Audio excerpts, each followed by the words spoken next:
Hi everyone, welcome back to my channel. It's me, Anya. Today I decided to go back and work on my bullet journal. It's been a week since the coronavirus lockdown and I've been wanting to stay productive despite not having much work to do.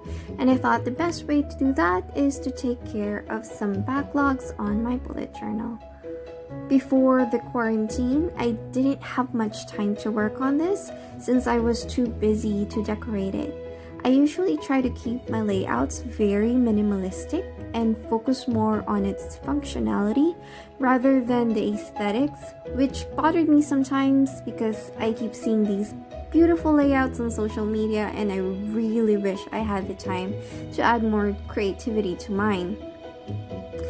I know most bullet journals try to stick to a theme every month, but trying to come up with one adds a bit of pressure and I wanted to just go with whatever I feel like putting on here.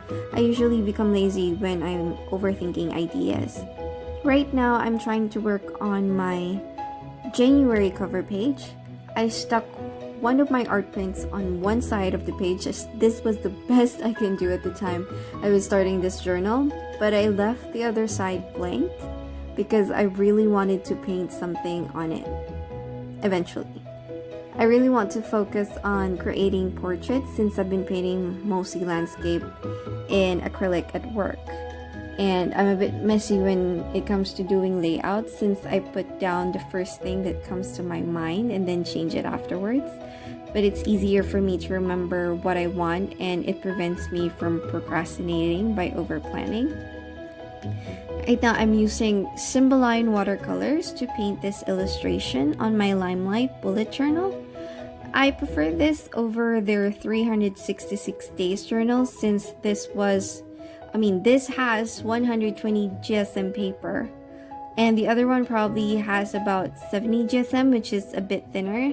So for this journal, the ink and paint doesn't bleed much to the other side. Also, I discovered that hard cake watercolors like Symboline and Koi are best for bullet journals since most of them are less transparent than other types of watercolor. You also don't need much water, which is suitable for this journal since this is not watercolor paper and you have to be very careful with it. However, such watercolor should be treated like a brush marker rather than watercolor as it doesn't create the same effect as it would on watercolor paper. The best type of portraits to create on this type of journal, in my opinion, are illustration types.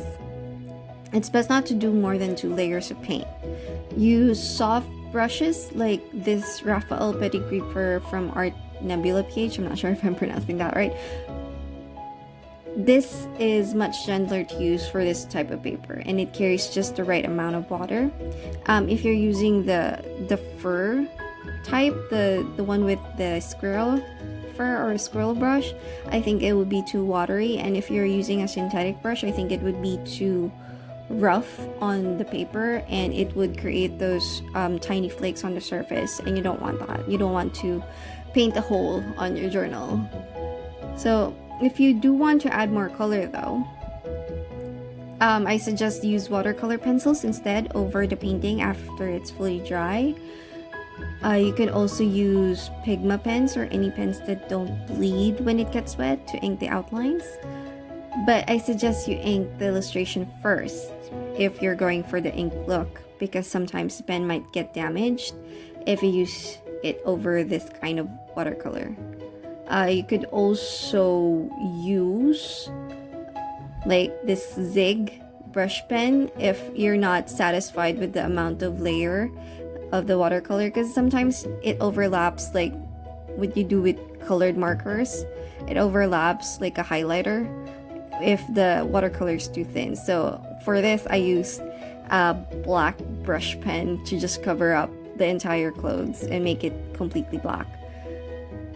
So to finish off this cover, I decided to add a touch of junk journaling decor, which is basically just adding a bunch of washi tapes and scrap paper to create a collage look.